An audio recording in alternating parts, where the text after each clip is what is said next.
Welcome back to the Alec Lewis Show. I'm your host, Alec Lewis.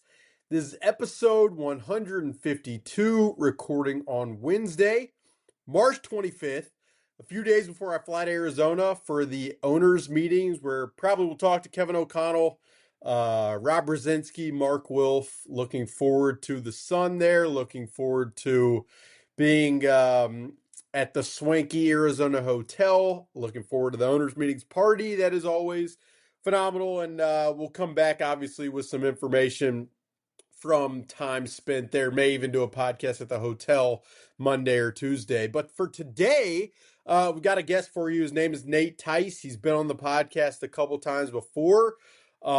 His father is Mike, who was the head coach of the football team that you guys root for. Nate works for Yahoo Sports, a former employer of mine, and does a phenomenal job covering the NFL, focuses a lot on the draft, is a co-host of his own podcast, Football 301. Check that out wherever you get your podcast. And we talked about everything. Kyler Murray, J.J. McCarthy, the Vikings offseason, the draft, what the Vikings are going to do at number 18, even though most of the draft cycle is mocking the same player in Oregon safety Dylan Thienemus. We'll get into all of that. Really fun conversation as always with Nate.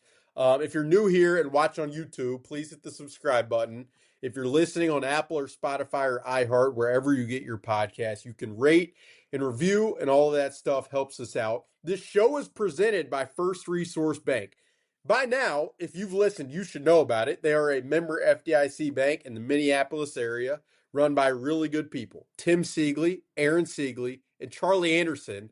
Those guys, I mean, they had a watch party for the March Madness games. They've settled down, I think, just like everybody, into this somewhat of a break period for the Vikings in terms of the lead up to the draft. But they're locked into this team. They care about this community. Really good people. So, please go check them out at First Resource Bank. We're taking sponsors for the spring and summer. If you're interested, or you got a company that's interested, you can email me, aleclewis54@gmail.com.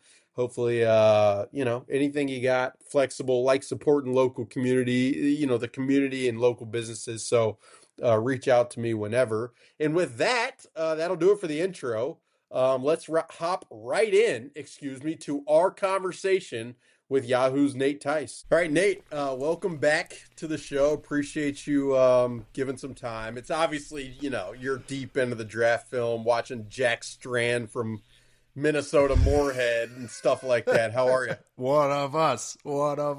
Actually, he went to high school in Wisconsin, so he only gets it a little bit of one of us in there. No, I'm doing great. How about yourself? I'm sure it's actually kind of nice to know maybe some of the quarterback situations as opposed to teams like the Steelers, where it's like we just have to watch Pat McAfee now to see if our quarterback's going to play for us or not.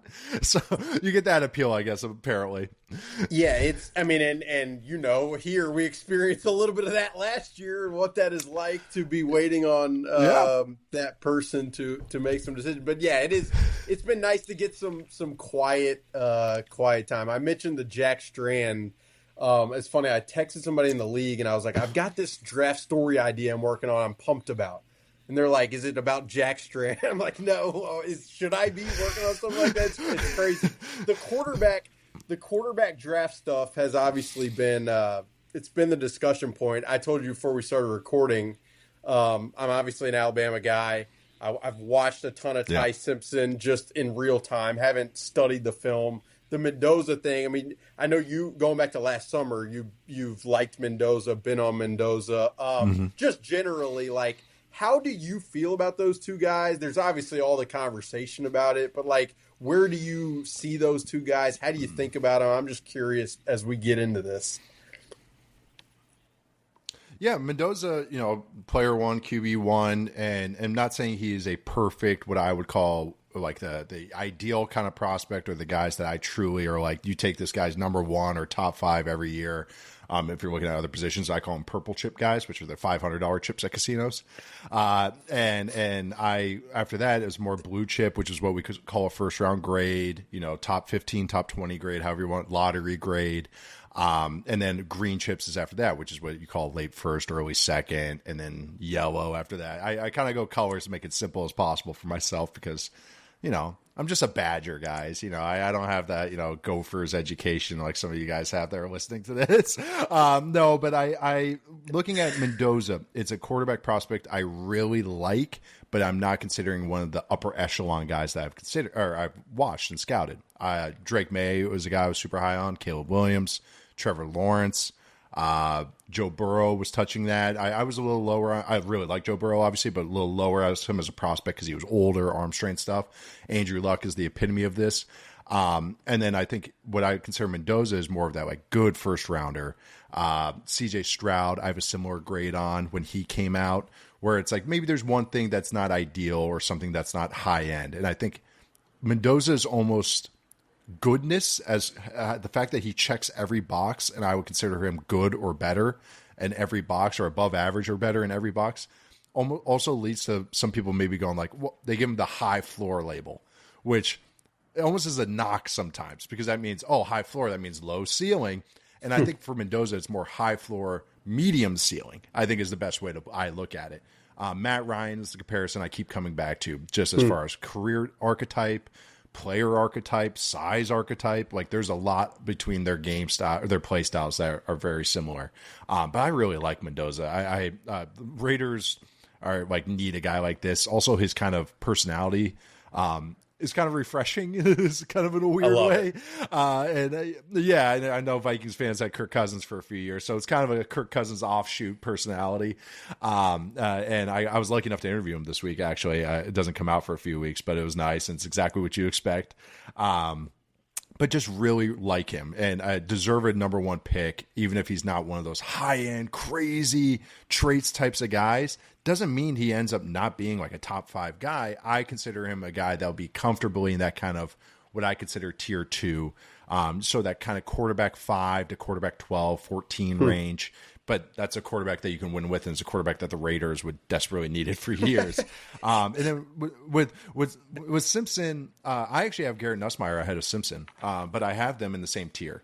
And to me, that's that late second, early third round grade. Again, when I said yellow chips, that's what that would be. And really those two are, it's kind of, you could say a lot of the same generalizations. Both coaches' kids, both don't have ideal size. Both are solid but not great athletes. Both have had injury history. Both are a little older as well. Nuss is a little older for his grade, but Simpson is too. Simpson hasn't had a lot of starts as well. And the thing with Simpson is I see where, I know he's a big talking point right now. And I understand like the appeal of him. Oh, he makes NFL style throws, NFL style offense. I understand where people are coming at from that. It's just that there's a lot that I only can get so high with him. Doesn't have a ton of starts. Isn't very big, isn't extremely athletic. He has a good arm, but he kind of needs his whole body to get into that arm as opposed to flat-footed throwing something crazy. And that's why I consider him a day 2 guy. A guy comfortable on day 2, but a guy I would not want to start right away. So if you're like a winning team and on day 2, you're like, hey, let's take maybe a high-end backup that maybe we can get into a spot starter, like if the Rams on day 2 or someone, do even the Rams have day 2 picks? I'm trying to remember what their picks are right now. But anyone on day 2 that wants maybe to bridge something forward. And Nussmeier, same thing. I think Nussmeier just has a little bit more juice. I think he really throws with anticipation and throws into spots really well. He doesn't have to see it to throw it. And I think he's just got, I don't know, there's some Chad Pennington to him that I really like, where he just has that ball placement, where he just has like gunslinger he has, but he really, both Simpson does too, they just have cojones, like they're willing to push the ball. And I think just Nuss, there's never I watch him and I'm like, why'd you throw that? Like every mistake he's made, I kind of understand his process to get there. So I really like Nuss in 2024. I had him battling with Cam Ward until Nuss went back to school.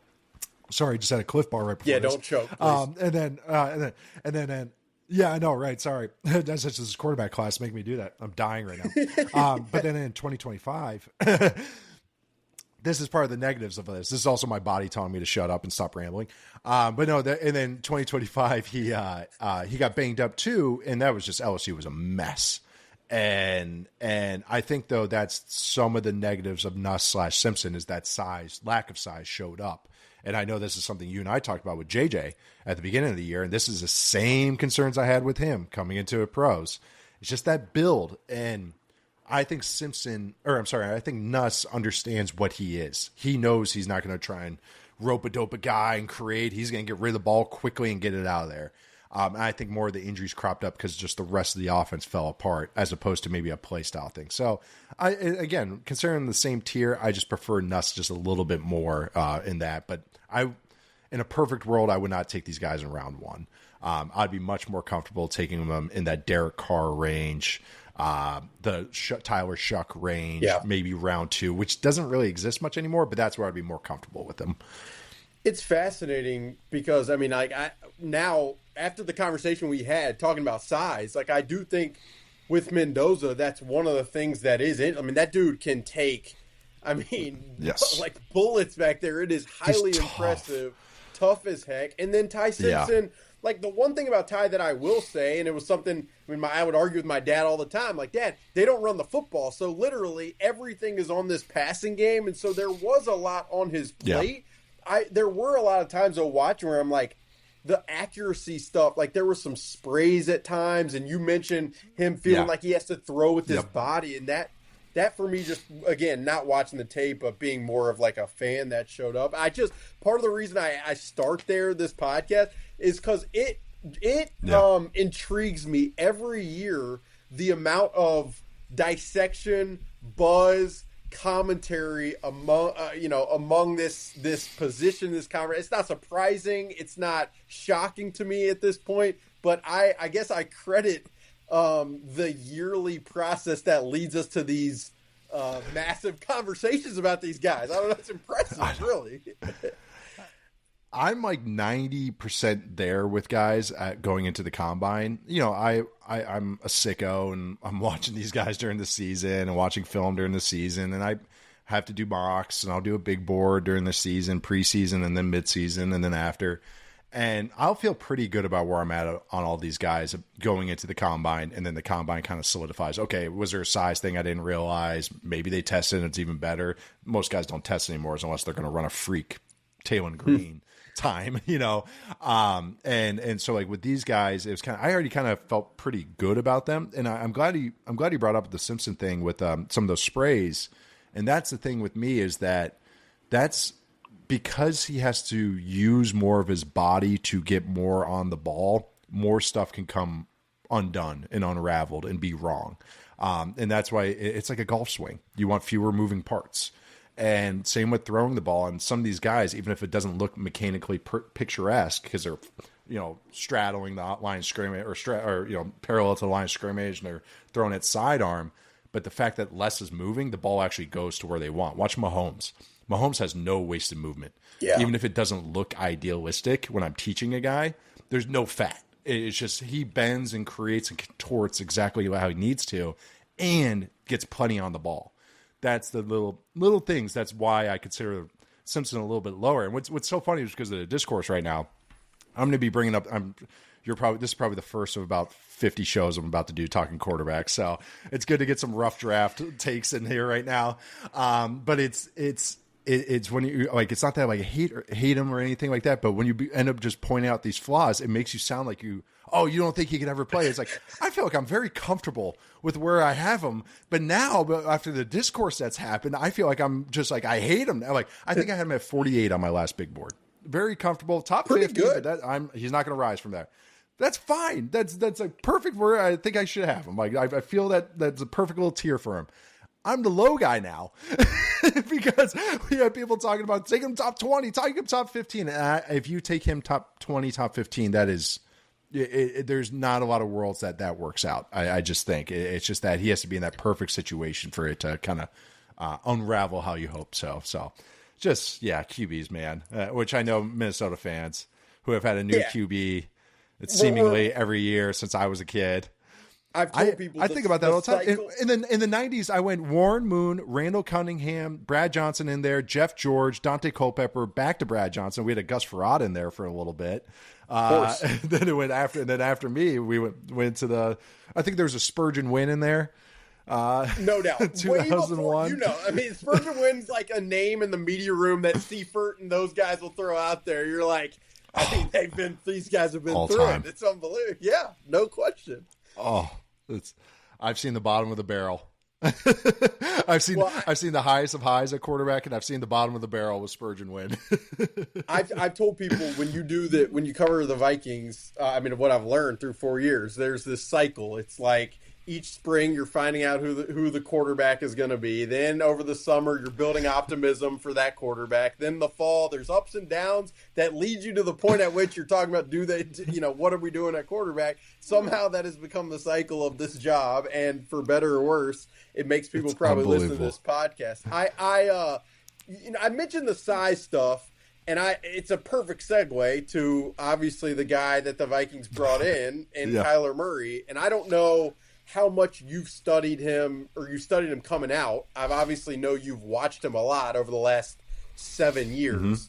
Mm-hmm. I know you've analyzed this. You're writing about it, the fit with Kevin O'Connell and all of it. But just what was your first reaction to this marriage after studying it more? How do you feel about Kyler's arrival here in Minnesota? I didn't realize, but I understand how low Kyler Murray is considered by everybody when we're as far as his stock is right now. Not just like just a couple people I talked to, but just more just like nationally from fans, from the Cardinals have been out of sight, out of mind for a few years now, and I get that. And so basically everything, all analysis about Kyler was jokes about Call of Duty. Like that was it. And I'm a guy that's been I had an affinity for what the Cardinals were doing under Drew Petzing and Jonathan Gannon that kind of blew up in my face this last year. But what they did in 2024 was very real. Like Kyler Murray in 2024 was a top 10, top 12 quarterback, and running an offense that I think actually translates to really well to what Kevin O'Connell does. So that's why I think I'm more bullish and more optimistic about this than I think a lot of other people that just want to crack jokes. And I really, not saying, oh man, he's going to come in and tear it up and be the 8th best quarterback, top 5, all this stuff. But he has consistently been a top half of the league quarterback since he's been a starter in 2 wildly different offenses. Cliff Kingsbury is very simplistic, gun heavy, air raid, goofy offense, a lot of just outside throws, to Drew Petzing's very traditional NFL offense that actually has a lot of carryover with what Kevin Stefanski ran here when he had his little stint as a play caller, because Petzing had the Minnesota background as well. But that offense though was a little bit more under center and a little bit more just traditional, I think is the best way to put it. And it kind of was that perfect merger of what Kyler is good at, which is Kyler's been in an air raid, gun heavy offense since high school into college, into Cliff Kingsbury's offense. And then finally Petzing was the first one to be like, okay, I'm going to make you a real boy. Like I'm going to make you play quarterback. And in 2024, it looked promising. It looked good. He was 13th in EPA per play, 8th in success rate, which I think is significant, that he was consistently able to find consistent answers in drop back situations. He's only had 2 seasons with a negative EPA as a starter. And those were the 2 injured years. It was last year in 2025 and then in 2022, before the year before Gannon got there when he got hurt. Like his numbers are better than Darnold's best numbers as a full year starter when he was here.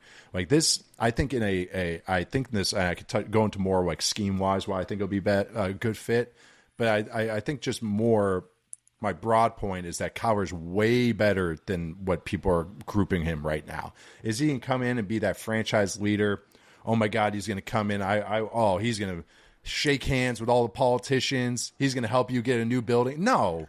But as a mercenary for league minimum, more or less, why wasn't 8 teams lined up for this? And I get the Vikings are a little bit more competitive than those other teams, but I feel like I'm like now like a Kyler Vikings fan this year because I think the marriage is going to be a little bit better than people are realizing. And I can get into like what Kyler's been his whole career, but there's a lot to this marriage that I think is more promising than people are really considering right now. Yeah, I mean, I think there's like a 2-pronged part of that is really interesting to me. One, the pendulum swinging a little bit on the narratives with Kyler, like that's really interesting because you have a guy who obviously best Texas high school quarterback ever, arguably in a lot of people's eyes, who goes to Oklahoma or Texas A&M, then Oklahoma, then wins the Heisman, number one pick, and he's in to the point you mentioned, this like college-y style air raid offense with Cliff Kingsbury. And then you do have the narrative, the Call of Duty part of it that intervenes, and I, a lot of people saying a lot of things, whether it's work ethic, work habits, study, all of that, to arriving at the place where he's then released, and now like probably at his maximum motivated self with an organization that has been consistently pretty successful. So that part of it's really interesting. And then there is the scheme stuff of, okay, so he's been in the gun a lot. How much more under center will he be? Yeah.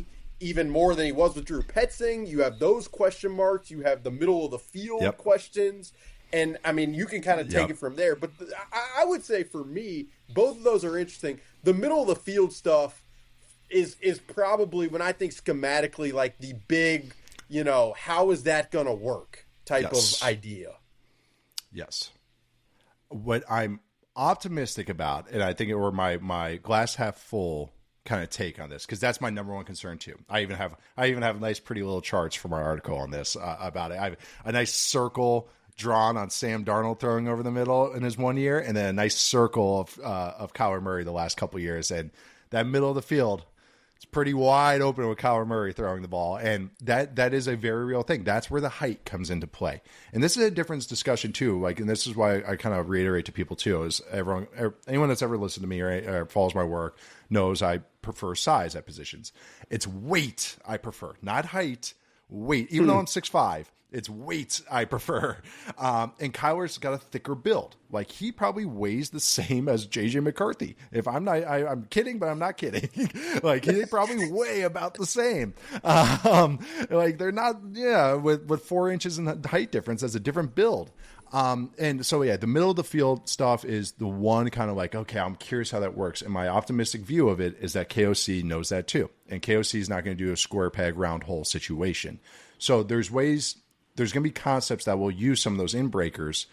But I think what Kyler is pretty good at throwing is overs, which have a little bit where he can throw it out, as opposed to something in between the hashes or in between the numbers, stuff where he can throw it to space. Like, so shorter guys, that's what they're going to. Yes. Throw it in. Yep. Let him run into the throw. That's what he's best at throwing. If you watch him throw outbreakers, especially, that was the one thing him and Marvin Harrison Jr., they didn't have great chemistry together, but that was the one thing that they did have great chemistry with was outbreakers. Because that was Harrison Jr.'s great routes were on those, and Kyler was able to drop, throw it to a spot, and get it out there. Shorter guys prefer to throw outside. But overs are the way that you can run a technically in-breaking route, but they're comfortable with throwing outside, if that makes sense. So an over, if anyone doesn't know, it's just it is what it sounds like. Big, long crossing route that works over the middle of the field. You probably saw, I'm trying to think of you maybe saw Kelly Campbell catch a couple of those back in the day, anyone that watched my dad's old teams. But phenomenal. That's one thing. Yeah, that's one thing that, like, I think that they will kind of merge together. And so, again, looking back at even, like, Kyler's a guy that kind of rides the wave of the team. He rides the momentum of the team. So, like, again, 2024, they had a little bit of steam. And actually, they played Minnesota, if I remember correctly. And then Darnold, like, went nuclear in the second half, if I remember correctly. But like, Kyler was actually looking okay in the first half. And I think they kind of switched in that game. That was right when the Cardinals kind of hit a rut.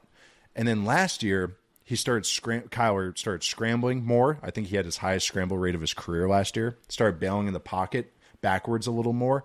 And also started just not testing the ball down the field. He really was throwing short. And I think to me, how I read that situation, because he's played long enough that I've now seen him in different iterations with the same coordinator and a different play caller. And then all of a sudden, he just didn't trust it. So there's 42 quarterbacks. So I looked at 150 pass attempts or more. 42 quarterbacks last year. He ranked 37th in throws of 10 or more air yards. So not really throwing it that far. No. A lot of checkdowns, a lot of working Trey McBride. And that's when you're running that type of offense, you need space. Otherwise, it gets really tight. But in 2021, he ranked 10th in that category.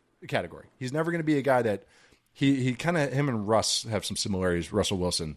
But he's never going to just be, he'll be somewhere in between that. But you got to, I think that's a comfort in the offense stat.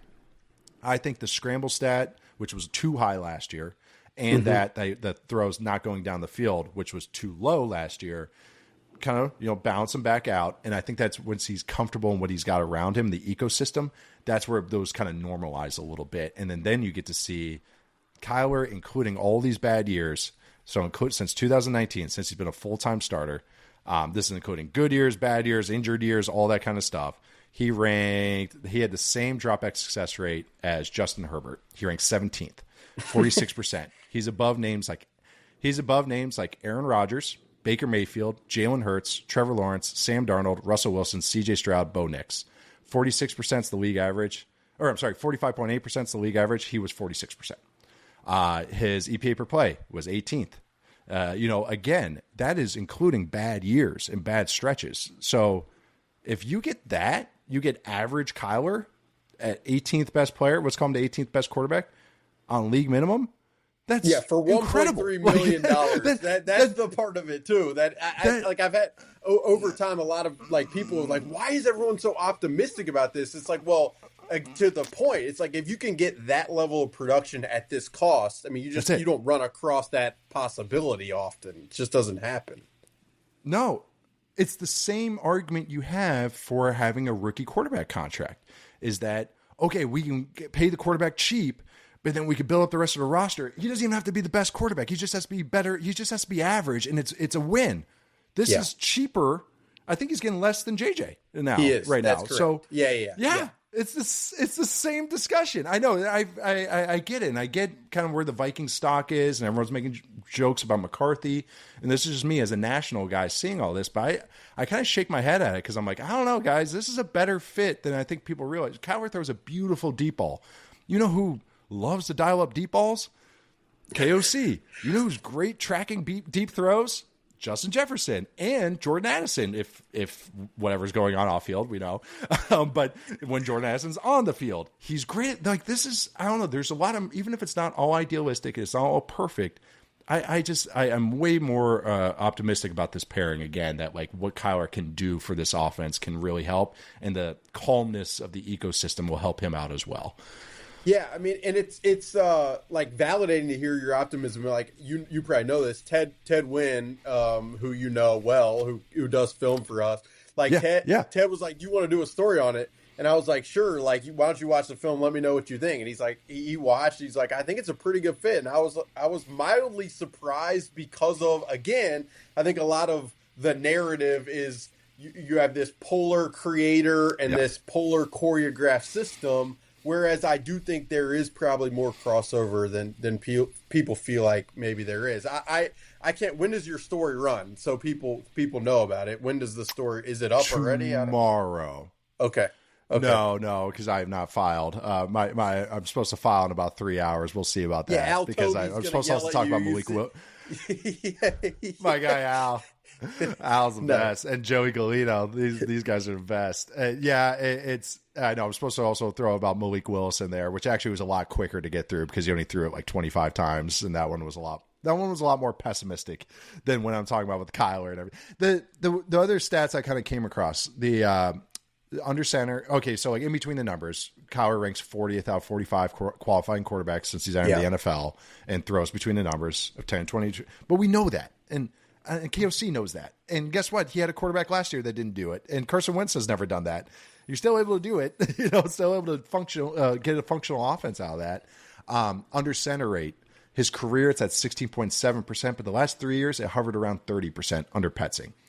This is the difference of Petzing and Cliff Kingsbury, by the way. This is early down under center rates. It was around 30% under Petzing, 23 to 25. Under Cliff Kingsbury, it was around 10%, including 1 year at 6%. and nuts. The Vikings, it's hilarious. It's not. You couldn't get two more different worlds than the two offenses that Kyler has played in. And then the Vikings under KOC since 2022, 56% under center on first and second down, which ranks second in the NFL over that time period. Did you know this? This is also a random stat. Sorry, just because I have so many notes, I'm trying to get through it all. The Did you know the Vikings have the lowest run rate in the red zone since KOC got there? I didn't know that. I thought you were going to say it's lowest gun run rate. They have not run at all out of the shotgun since Kevin got They here don't in run out of the gun. 2022. Yeah, they that has been a consistent theme. One of my fascinations, they hired Frank Smith, the former Dolphins OC, to be the assistant head coach with Kevin O'Connell. Yeah. How much of their gun run stuff will he be able to incorporate and provide? Like, I think that's one area that's interesting. The red zone run, yeah, they've never been able to rely on, commit to, you know, being able to move guys down there. Like, it's just, that's been a constant, you know, people listen to this will be like, of course, like they'll be screaming about that, but it's been a theme. Well, I think KOC just loves his red zone design so much that he just wants to show them all off, like, because that's like some of the best stuff he does is the stuff in the red zone. But and it's been great. Yeah, 30 seconds is 20. It's great. No, it's great. It's one of the, even when he first got there, that was the thing that drew my attention. That was the first thing that drew my attention with his play calling was the red zone stuff. It was they're dead last since 2022, 35.9% run rate in the red zone. The Eagles lead the NFL at 61%. It's not even the same. Again, two wildly different worlds that some of these teams play in. But actually the run game stuff though, because this was the best, most efficient run game at least that KOC was last year, which has been a multi-year build basically before finally getting to it. 40% rushing success rate on running back runs on early downs. That's 6th last year. They were ranked 10th in yards before contact, 13th in rushing DVOA. And that's the thing, too, about Kyler was the Cardinals' run game was awesome in 2024. Their Clayton Adams, their offensive line coach, went to the Cowboys. Guess what? They had a great run game last year because he's really good. It fell off a cliff last year. The running backs got hurt. The O-line just got regressed completely. They ranked 28th in rushing DVOA, 30th in explosive runs. So more got put on Kyler. So I think in the weirdest way, I'm not saying Kyler is a guy that's going to carry everybody. We're going to lead him to Super Bowl. He's not the top end guys. But as far as what KOC can do, and I've seen him do it, the offensive line I think is, you know, actually pretty dang good relative when they're healthy. Enough weapons. It's better than what's been in Arizona. So I think there's just that perfect where he doesn't have to do as much. He was the whole offense last year, for better or for worse. So I think those are the things that I think is going to really help him out as well to not kind of get into scramble mode and getting into all the stuff that made him a little too chaotic last year. No, I think all that stuff, it's phenomenal. And I appreciate you going through it because I have you lastly on the draft. The Vikings are picking 18 at 18. I definitely think they're going to be in the market for defensive tackle, potentially safety, corner, running back, center. If they're like, are there players, whether it's 18 or throughout the draft, are there players for you? It's like, man, I want to see that guy land there. Well, if you look at anyone's friggin' mock draft from the last month, it's the same guy. Because I think people just lack people just lack imagination. They're like, oh, white safety? Perfect. Let's just get him on the Vikings. What's Harrison Smith? Because they've had one for, 14 years since Harrison Smith's been there? 70. No, for me, God, I love him, though. He's one of my favorite football players. The best. He's the best. One of the thing that I've kind of kept mocking them is defensive tackle. And I think they're in a weird spot, though, because I think none of the defensive tackles, all the defensive tackles, I should say, I'm more comfortable taking 10 spots later than where they're at. But the thing is, that's this whole draft. And that, like, they're in the kind of the worst spot for this draft as far as kind of like where the talent is. You'd much rather have a lot of picks between like 25 and 60. I know that's like a perfect world, but like that's kind of the sweet spot of this draft. I was joking with you before the show. I've given out so many round 3 grades, which is great for day 2. But if you're like late first, early second, it's like, well, a lot of teams there's going to feel like reaches, but that's the thing. There's no consensus in this class, which I think is going to be a lot of fun. But like they're in a kind of a weird spot. So I think we've had defensive tackle a couple times. I had Caden McDonald from Ohio State. Again, a little rich at 18. I'd prefer him about 10 spots, 12 spots later. But that's kind of the type of guy I think they need. They tried to get those vet defensive tackles last year to just win, as opposed to we have to dial up everything. kind of maybe not the flavors they needed. Like Hargrave was kind of that was a little off for me. Where I think they need a plugger. They need a guy that just eats Flores is a Belichick guy. Those classic Belichick defenses always had a plugger, just a guy that ate some blocks, and then everybody else got to do all the funky shit, behind him and around them. And so that to me is like maybe it's just me typecasting, but then Caleb Banks from Florida is another one. 18 again might be a little high. He has the foot and everything, but his highs and his freakiness are as good as anybody. That it's like, all right, if you're comfortable with him, okay. That's where I feel like his range should start. Peter Woods, who was my player 1 going into the season, has only just drifted since then. You talked about him a little bit. His flash plays are great, but again, he's not the guy I think the Vikings need unless they go, hey, we don't care about having a plugger, we just want disruption. Okay, I can maybe go for that argument. I also really like Jalen Redmond, by the way. He rocks. Guy's ridiculous. He rocks. Number 61. People listen to this. I hate his number. Well, there's significance behind it. The number, it's like So one of his high school buddies, like he wore 6, Jalen wore 1. So he kept it at. There's reason a little bit that he's kept it, but it is funny. You turn on the tape, you're like, if he was, this is the people listening will laugh because it's my thing that I talk about all the time. Like if you gave him 88, you'd be like, this guy is such a badass. But because it's 61, you're like, that guy looks pretty good. Like what's going on there? Type situation. I see 61. I see a camp body that made the team they weren't expecting. Like that's like that. He was some rookie tryout guy that somehow stuck with the team, and they're like, okay, 61's your number. We'll fix it later.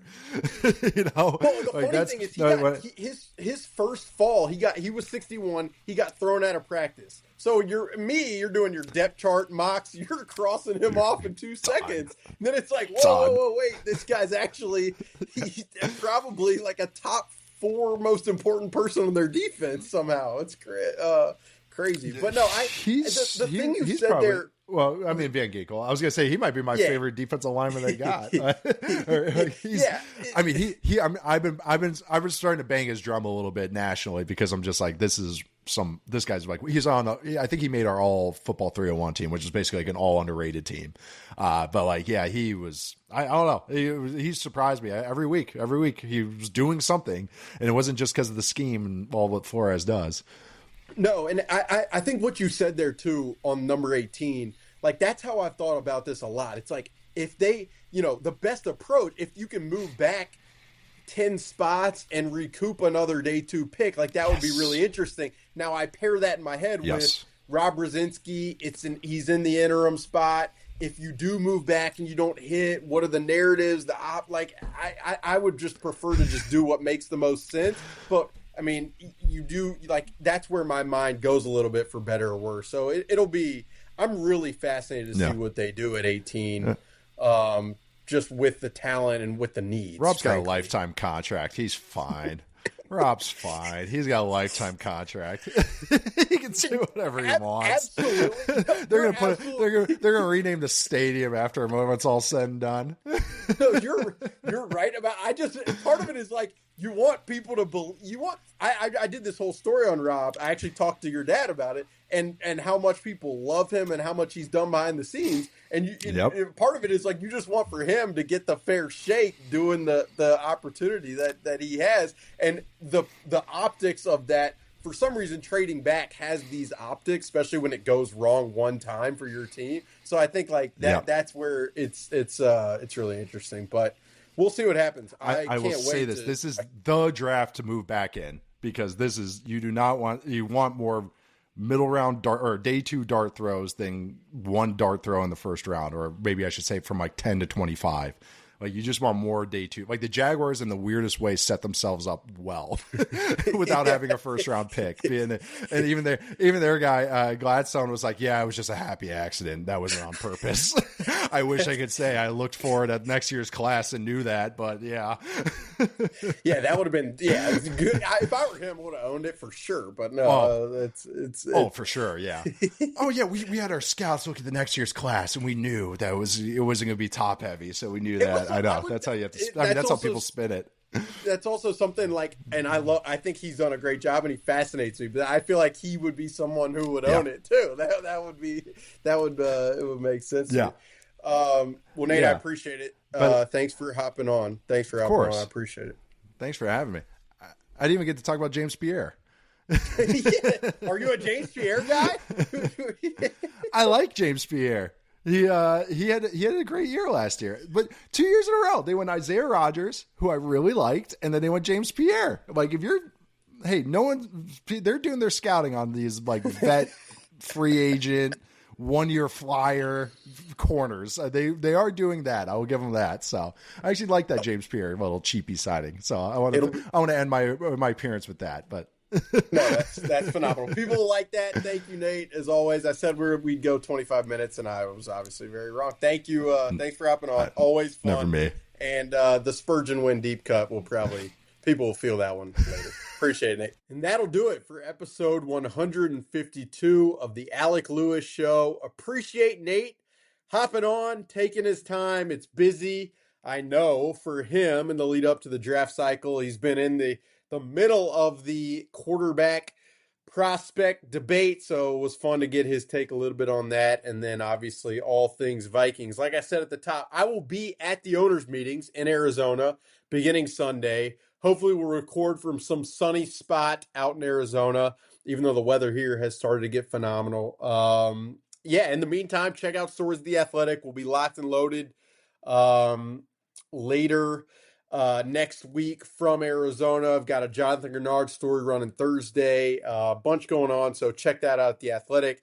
This show is presented by First Resource Bank, sponsored by Unreal, the locally owned clothing brand I saw that they got a U.S. Open golf tournament drop with, just incredible custom-made attire that you guys, I'll obviously be rocking it, but you guys should support them as well. Their link is in the description. And if you're listening on YouTube, hit the subscribe button. If you're listening on Apple, Spotify, or iHeart, you can rate and review and follow us over there because that stuff helps us out. That'll do it for episode 152. We will talk to you guys very, very soon.